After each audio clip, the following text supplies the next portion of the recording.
Good morning, everyone. My name is MightyStream. I'm going to do your September the 25th Spiritual Principle a Day in a meditation.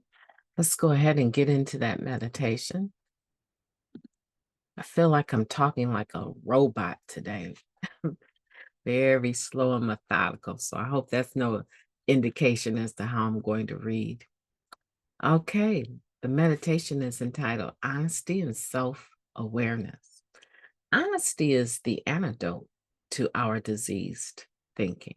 That comes from the basic text, chapter 9, just for today, living the program. Looking back at our using days, it's easy to see how our outlook on life morphed to accommodate and justify our choices. Self-delusion had become second nature. It takes effort and practice to embrace honesty instead.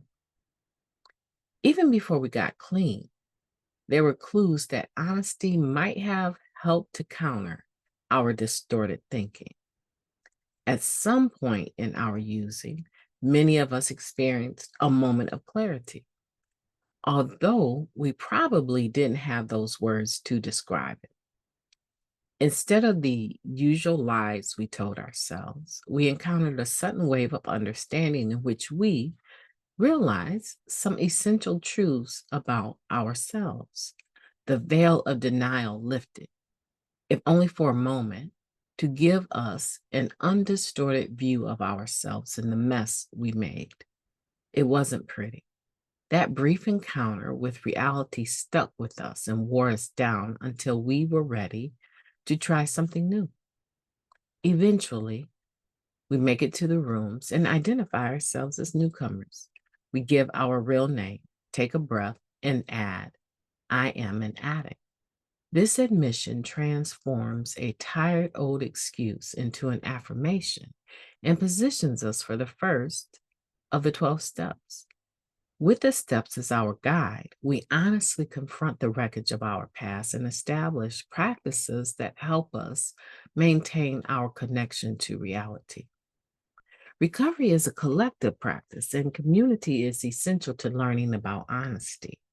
Real friends support our efforts to be true to ourselves, to choose actions that align with our aspirations, and to help us spot when we're in trouble.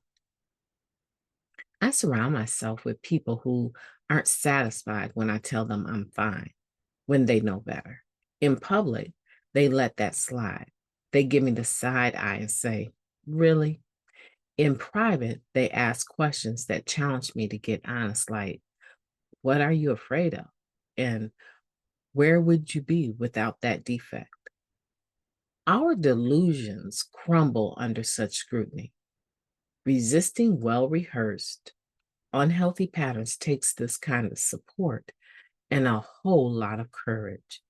Honesty frees us from diseased thinking each time we choose to voice our concerns instead of censoring ourselves, reveal our insecurities instead of acting like a know-it-all, practice some humility, or practice rather, or practice some humility instead of thinking we're too good or not good enough.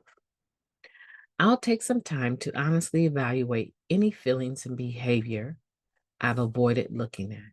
I will get a better perspective by putting pen to paper and talking to another addict in recovery.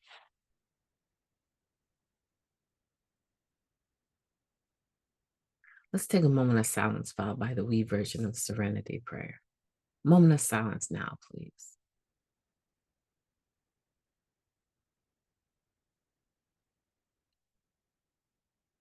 Thank you. God, grant us the serenity to accept the things that we cannot change, the courage to change the things that we can, and the wisdom to know the difference.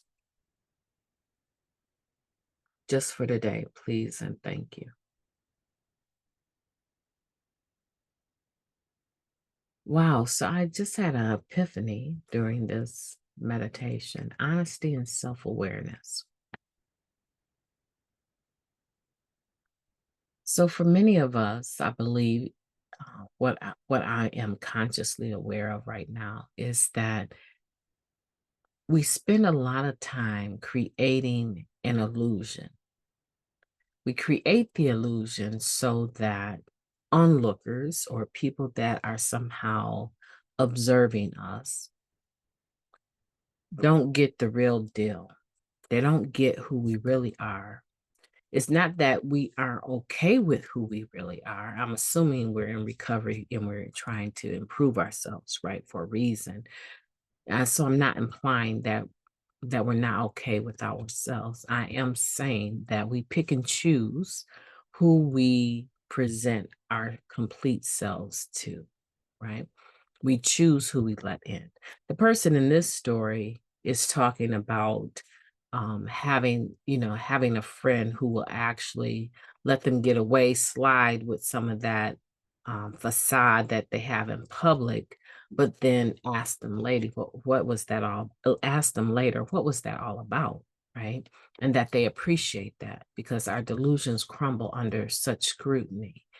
I still believe that there's a tendency for me and others, I'm sure, that we have this face that we use in public. We have a face that we use when we're dealing with other people that aren't close to us because the energy that we use to expend in trying to, I want to say, flip flop between roles with people was just too tiring, right?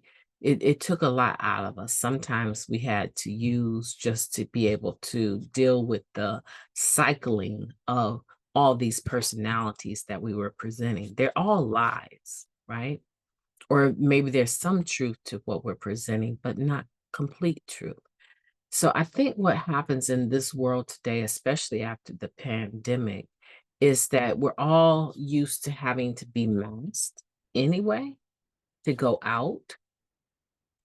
Right now, some phones have face recognition that include the mask, right? We're so used to having to be masked anyway. And now that we don't have to be, we almost operate. I still see people parking their cars every other parking space, right? I still see people that wear their mask. And I guess, COVID is on its way back again, right? So it's a big surprise, right? So people are still masking themselves, even though they're not masking, wearing a mask. And I think what happens for us addicts is just super convenient to be masked, right? Um, but it's easier to wear one mask than try to navigate ourselves through wearing various masks, various facades. And it just occurred to me that people that know me consider me to be warm, loving and caring, kind, funny individual. People who don't know me, that I mask, right, myself when I'm dealing with them, consider me to be unapproachable, very serious, and philosophical. That's just the broad sweep of it. And some of that is my personality, but that's the part of my personality I present because I don't really want to deal with what you think about me. Right? I don't want to see that in your eyes. So let me just give you this one piece of me and let you decide whether or not you're going to accept it or not, whether or not you're going to approach or not. And if you approach, then I can go into the other depth, right? The other realm of who I am. But this is what I present just in general when I'm out, right? And so I think that what I'm learning from this is that honesty and self-awareness, honesty is the antidote to our disease thinking. If I have come this far in life working that way, how much further would my life go if I release that seriousness? If I release it? Still to this day, I have sponsees, I believe, that when I say I believe, I know I have them. But when they approach me, they are not coming with all of the truth because of that broad, sweet personality that I have of seriousness, right? And that's a disservice. And the thought, the epiphany that came to me is I'm a much better friend than I am a sponsor. That is the epiphany that came to me during this, because I do know when you're working with people in recovery, they come with a lot of bags, and they only unpack the bags according to the level one that they're comfortable at. But also, as they unpack a bag or two, they're monitoring to see how you respond, right? And my response is always the same. It really doesn't ever change when I'm working with people in recovery. It really doesn't ever change. What step are we talking about? And where do you see you can change? And do you want to? Some people need more than that. Some people need more than that. Some people need to literally be shown and spend time in your presence so that they see how you live it, and not just hear you tell them or ask them questions that cause them to dig maybe deeper than they want to go, but in a lot of times are willing to go. So, not willing to go, able to go. So sometimes they need something more than that, right? Instead of being confronted with having to always make a decision about how much do you really want to change or do you really want to, maybe it's just they don't know how to and they need to be shown. And that takes time. That takes time. And admittedly, probably more than I have at the moment, but things will change. My name is MightyStream. I've enjoyed talking to you. I hope that you have a beautiful day on purpose as you consider how honesty and self-awareness can work for you in your recovery.